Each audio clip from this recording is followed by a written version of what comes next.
नमस्कार, जय जोहार। छत्तीसगढ़ न्यूज में आपका बहुत बहुत स्वागत है। चलिए देखते हैं आज की 25 फटाफट काम की और महत्वपूर्ण बड़ी खबरों को। पर इससे पहले आप वीडियो को कहां से देख रही हैं, कमेंट में बताना बिल्कुल ना भूलें। छत्तीसगढ़ कैबिनेट की बैठक में कई फैसले, किसानों के लिए बड़ा ऐलान।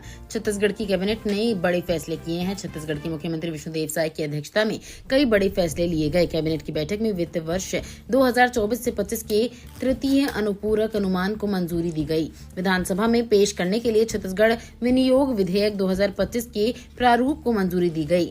यही नहीं, कैबिनेट ने राज्य के किसानों को नए उन्नत किस्मों और गुणवत्ता युक्त बीजों की उपलब्धता सुनिश्चित करने के लिए एक फैसले को मंजूरी दी है। इसरो के एक्सपर्ट्स छत्तीसगढ़ का करेंगे दौरा। हाल ही में छत्तीसगढ़ के मुख्यमंत्री विष्णुदेव साय ने भारतीय अंतरिक्ष अनुसंधान संगठन के चेयरमैन वी नारायण से मुलाकात की थी। इस दौरान छत्तीसगढ़ में अंतरिक्ष प्रौद्योगिकी के उपयोग से कृषि एवं अन्य क्षेत्रों में नवाचारों को बढ़ावा देने पर चर्चा हुई। इस महत्वपूर्ण बैठक में छत्तीसगढ़ में सैटेलाइट आधारित सर्वेक्षण, भू मानचित्रण, प्रकृति संसाधनों के संरक्षण और स्मार्ट एग्रीकल्चर को बढ़ावा देने जैसे विषयों पर विशेष जोर दिया गया। छत्तीसगढ़ के जेल में बंद कैदी करेंगे अमृत स्नान। प्रयागराज से टैंकर से पहुंच रहा गंगा जल। छत्तीसगढ़ के उप मुख्यमंत्री विजय शर्मा ने कहा कि प्रदेश के जेलों में बंद कैदी प्रयागराज महाकुंभ के जल से अमृत स्नान कर सकेंगे। डिप्टी सीएम ने बात महाकुंभ से वापस लौटने के बाद रायपुर एयरपोर्ट पर कही। प्रयागराज महाकुंभ से वापस रायपुर लौटने के बाद पत्रकारों से बात करते हुए विजय शर्मा ने कहा कि महाकुंभ में स्नान कर छत्तीसगढ़ की जनता के लिए मां गंगा से आशीर्वाद लिया। छत्तीसगढ़ में अब 24 घंटे और 7 दिन खुली रहेंगी दुकानें, राज्य सरकार का फैसला। छत्तीसगढ़ सरकार ने राज्य में छत्तीसगढ़ दुकान एवं स्थापना अधिनियम 2017 और नियम 2021 को लागू कर दिया है। राज्य सरकार के इस फैसले के बाद व्यापारी अब अपनी दुकानें सप्ताह के 7 दिनों और 24 घंटे खुली रख सकेंगे। अधिकारियों ने शनिवार को रायपुर में ये जानकारी दी। अधिकारियों के अनुसार छत्तीसगढ़ सरकार ने व्यापार को बढ़ावा देने तथा रोजगार के नए अवसर पैदा करने के लिए दुकानों और प्रतिष्ठान अधिनियम लागू किया है। बगिया की लाल विष्णुदेव का कमाल, छत्तीसगढ़ में ट्रिपल इंजन की सरकार। छत्तीसगढ़ में इस समय ट्रिपल इंजन की सरकार है। ये संभव हो सका है कि प्रदेश की यशस्वी मुख्यमंत्री विष्णुदेव साय की दूरदर्शी सोच और सुशासन से भ्रष्टाचार के प्रति जीरो टॉलरेंस की नीति अपनाते हुए उन्होंने संवेदनशीलता के साथ हर वर्ग का ध्यान रखकर नीतियां बनाई। परिणाम सबके सामने है। साय सरकार के 14 महीने की अल्पावधि में ही चहुं ओर साय साय काम हो रहा है। छत्तीसगढ़ की जनता का विश्वास जीतने में विष्णुदेव साय कामयाब हुए।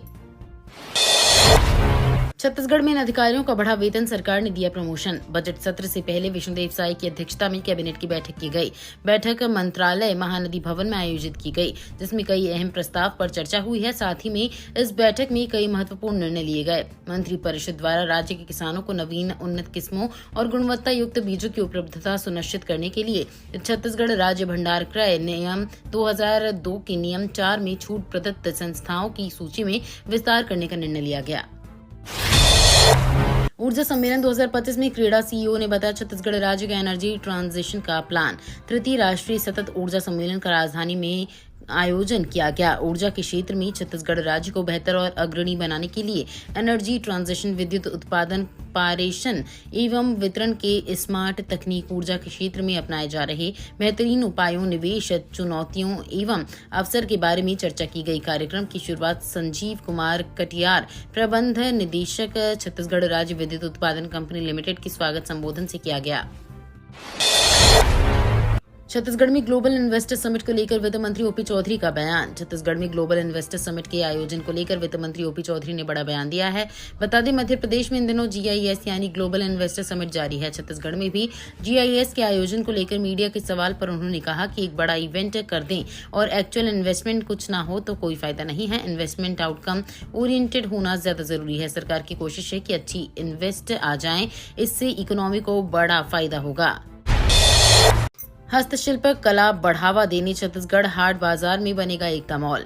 छत्तीसगढ़ की राजधानी रायपुर के पंडरी इलाकों में स्थित छत्तीसगढ़ हाट बाजार को तोड़कर वहां 146 करोड़ की लागत से PM एकता मॉल बनाया जाएगा।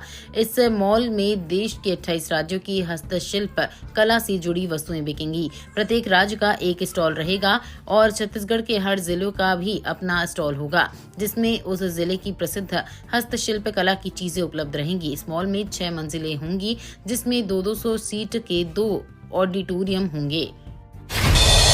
विदेशी फंड लेने वाले छत्तीसगढ़ के 153 एनजीओ की होगी जांच।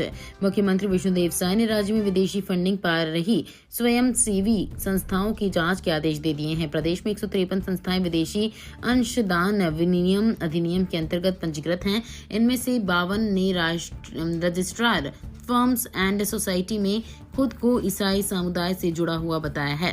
केंद्रीय और प्रदेश के जांच एजेंसियां विदेश फंड लेने वाले सभी एनजीओ की गतिविधियां और वित्तीय लेन देन की पड़ताल में जुट गई है। महंगा पड़ रहा जमीन खरीदना, प्रॉपर्टी खरीदी बिक्री में 20% की कमी। छत्तीसगढ़ के जांजगीर चांपा जिले में जमीन की खरीदी बिक्री मंदी पड़ गई है। पहले से आसमान छूती जमीन की कीमतें और ऊपर से 30% छूट खत्म होने से इसका सीधा असर लोगों की जेब में पड़ रहा है। छूट खत्म होने से घर जमीन खरीदना महंगा पड़ रहा है, जिससे प्रॉपर्टी की खरीदी बिक्री में कमी आई है। पंजीयन विभाग के आंकड़े बता रहे हैं कि जमीन रजिस्ट्री की सहियां आधी हो गई है। इसका असर राजस्व आय पर भी नजर आ रहा है। प्रदेश के निकायों में बिजली बिल और एनर्जी ऑडिट शुरू, सौर ऊर्जा को मिलेगा बढ़ावा। प्रदेश के सभी 184 नगरीय निकायों में बिजली बिल और एनर्जी ऑडिट की जाएगी। पारंपरिक ऊर्जा के स्थान पर सौर ऊर्जा का उपयोग किया जाएगा। कुछ निकायों में इसे शुरू भी कर दिया गया है ताकि भारी भरकम बिजली के बिलों से निजात मिल सके। बता दें कि अधिकांश निकायों में राशि के अभाव के कारण समय पर बिजली के बिल का भुगतान नहीं किया जाता है। स्वच्छता दीदियां और सफाई मित्रों को राहत भरी सौगात, रोटेशन पर मिलेगा साप्ताहिक अवकाश। नगरीय प्रशासन एवं विकास विभाग ने मिशन क्लीन सिटी के अंतर्गत नगरीय निकायों में कार्यरत स्वच्छता दीदियां और सफाई मित्रों के लिए राहत का पिटारा खोला है। राज्य शासन द्वारा उनके लिए 8 घंटे की कार्यावधि निर्धारित करने के साथ ही साप्ताहिक अवकाश और महीने में 1 दिन का तनिक आकस्मिक अवकाश देने के संबंध में नए दिशा निर्देश सभी नगरीय निकायों को जारी किए गए हैं। बड़ा झटका, 23 फरवरी तक बंद रहेंगी शराब दुकानें। त्रिस्तरीय पंचायत निर्वाचन 2025 के अंतर्गत 23 फरवरी 2025 को विकासखंड रामचंद्रपुर एवं वोड्रोफ नगर में तीसरे चरण में मतदान होना है। इस संबंध में कलेक्टर एवं जिला निर्वाचन अधिकारी राजेंद्र कटारा ने उक्त तिथि को संबंधित क्षेत्र में शुष्क दिवस घोषित किया है। बता दें कि तीसरे चरण में 23 फरवरी 2025 को मतदान होना है। इसके लिए रामानुजगंज एवं वोड्रोफ नगर की मदरा दुकान 23 फरवरी 2025 तक बंद रहेंगी। कैंसर सर्जरी विभाग में MCH कोर्स को मान्यता। छत्तीसगढ़ के रायपुर में पंडित जवाहरलाल नेहरू मेडिकल कॉलेज में के कैंसर सर्जरी विभाग में MCH कोर्स को मान्यता मिल गई है। ऐसे में इस विभाग में रोबोटिक सर्जरी कब शुरू होगी, ये देखने वाली बात होगी। दरअसल देश के जिस भी मेडिकल कॉलेज में MCH कोर्स चल रहा है, ज्यादातर में रोबोटिक सर्जरी की सुविधा है। जैसे टाटा कैंसर अस्पताल Mumbai, BJ medical college Ahmedabad व अन्य कॉलेज शामिल हैं। होली पर्व से पहले केंद्र सरकार 10 करोड़ किसानों को देने जा रही तोहफा। प्रधानमंत्री किसान सम्मान निधि की 19वीं किस्त का इंतजार कर रहे किसानों के लिए अच्छी खबर है। किसानों का इंतजार 24 फरवरी 2025 को खत्म होने जा रहा है। प्रधानमंत्री नरेंद्र मोदी बिहार के भागलपुर में किसानों को तोहफा देने जा रहे हैं। प्रधानमंत्री मोदी बजट पेश करेंगे और प्रधानमंत्री किसान सम्मान निधि योजना की 19वीं किस्त के तहत किसानों के बैंक खातों में 2000 रुपए ट्रांसफर करेंगे। केंद्रीय कर्मचारियों के लिए खुशखबरी, इस दिन लागू होगी ये योजना। 1 अप्रैल से यूनिफाइड पेंशन स्कीम लागू होने वाली है। अब केंद्रीय कर्मचारी नेशनल पेंशन स्कीम या UPS में से एक चुन सकेंगे।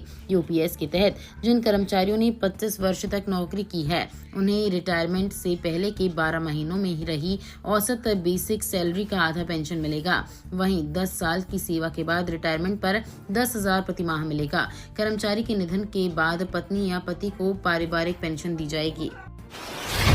साल में 2 बार बोर्ड एग्जाम दे सकेंगे स्टूडेंट्स। एकेडमिक ईयर 2026 से 27 से CBSE के स्टूडेंट साल में 2 बार बोर्ड एग्जाम दे सकेंगे। एजुकेशन मिनिस्ट्री ने CBSE के साथ मिलकर ये फैसला लिया है। स्टूडेंट्स को 3 ऑप्शन मिलेंगे, साल में 1 बार एग्जाम दोनों परीक्षाओं में शामिल होने और किसी एक सब्जेक्ट में अच्छा नंबर न आने पर उसे दोबारा से देने का मौका मिलेगा। स्टूडेंट्स की टॉप स्कोर को ही फाइनल माना जाएगा। मिनिस्ट्री ने आम लोगों से भी इस पर फीडबैक मांगा है। छत्तीसगढ़ में धर्मांतरण के पीछे कारण विदेशी फंडिंग।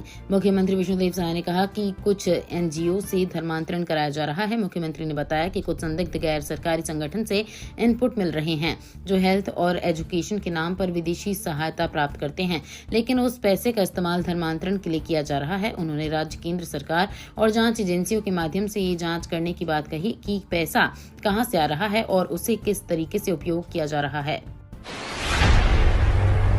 सरगुजा बस्तर संभाग के जिलों में बारिश का अलर्ट। छत्तीसगढ़ में मौसम में बदलाव जारी है। 24 घंटे में उत्तरी और दक्षिणी छत्तीसगढ़ के कुछ जिलों में गरज चमक के साथ बौछारें पड़ सकती हैं। इसके 2 दिन बाद 2 से 3 डिग्री तक रात का तापमान गिर सकता है, जिससे ठंड बढ़ सकती है। रायपुर और बिलासपुर में बादल छाए रहेंगे, जबकि बस्तर क्षेत्र में हल्की बारिश हो सकती है। अन्य राज्यों के 33,000 लीटर मदिरा जब्त। फरवरी के प्रथम पखवाड़े में 2.23 करोड़ रुपए की शराब पकड़े गए।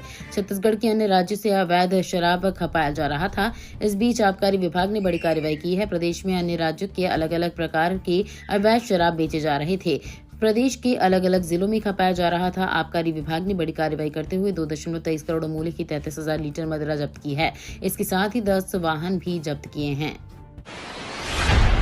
छत्तीसगढ़ से महाकुंभ जाने वाली 2 ट्रेनें कैंसिल। प्रयागराज में चल रहे महाकुंभ के अंतिम दिनों में रेलवे ने 12 ट्रेनों को कैंसिल कर दिया है। इनमें छत्तीसगढ़ से होकर प्रयागराज जाने वाली सारनाथ और नौतनवा जैसी महत्वपूर्ण गाड़ियां भी शामिल हैं। सारनाथ और नौतनवा एक्सप्रेस 28 फरवरी तक रद्द रहेगी। वहीं 11 ट्रेनों के रूट बदले गए हैं। प्रयागराज और आसपास के स्टेशनों में भीड़ के चलते ट्रेनों को डाइवर्ट किया जा रहा है। आरबीआई के पूर्व गवर्नर शक्तिकांत दास को मिली बड़ी जिम्मेदारी। राजधानी दिल्ली से एक बड़ी खबर सामने आ रही है। बता दें कि पूर्व आरबीआई गवर्नर शक्तिकांत दास को बड़ी जिम्मेदारी सौंपी गई है। अब वो नरेंद्र मोदी के प्रमुख सचिव होंगे। शक्तिकांत दास 6 साल तक आरबीआई गवर्नर के रूप में अपनी सेवाएं दे चुके हैं। फिलहाल प्रमोद कुमार मिश्रा 11 सितंबर 2019 से पीएम के मुख्य सचिव हैं। शक्तिकांत दास 1980 बैच के रिटायर्ड भारतीय प्रशासनिक सेवा के अधिकारी हैं। लव जिहाद, धर्म परिवर्तन और गौ हत्या पर सांसद बृजमोहन सख्त है। छत्तीसगढ़ के सांसद बृजमोहन अग्रवाल ने राज्य में बढ़ते धर्म परिवर्तन, लव जिहाद और गौ हत्या के मामलों को लेकर सख्त रुख अपनाया है। उन्होंने इस संबंध में राज्यपाल और मुख्यमंत्री को पत्र लिखकर कठोर कानून बनाने की मांग की है। सांसद बृजमोहन ने अपने पत्र में उल्लेख किया कि धर्म हमारी संस्कृति की आधारशिला है और गौ सेवा इसका अभिन्न अंग है, लेकिन हाल ही में छत्तीसगढ़ में धर्मांतरण और गौ तस्करी के मामले सामने आए हैं, जो सनातन मूल्यों के लिए एक गंभीर चुनौती है। दिल्ली विधानसभा सत्र 24 फरवरी से होगा शुरू। दिल्ली विधानसभा चुनाव 2025 में जीत दर्ज करने वाले सभी 70 नवनिर्वाचित विधायक 24 फरवरी से शुरू हो रहे दिल्ली विधानसभा के पहले सत्र में शपथ लेंगे। आम आदमी पार्टी नेता गोपाल राय ने घोषणा की कि पार्टी ने दिल्ली विधानसभा चुनाव के नतीजों के बाद अपने मुख्य विंग की पुनर्गठन की प्रक्रिया शुरू कर दी है। गोपाल राय ने एक मजबूत विपक्ष की भूमिका निभाने के लिए पार्टी की प्रतिबद्धता पर जोर दिया और पुष्टि की कि 24 फरवरी को सभी आप विधायकों के लिए शपथ ग्रहण समारोह निर्धारित है, जिसके बाद पार्टी अपने विपक्ष के नेता की घोषणा करेगी। ये तो थी आज की बड़ी खबरें। अगर आपको न्यूज पसंद आई हो तो वीडियो को लाइक और शेयर करना बिल्कुल ना भूलें। धन्यवाद।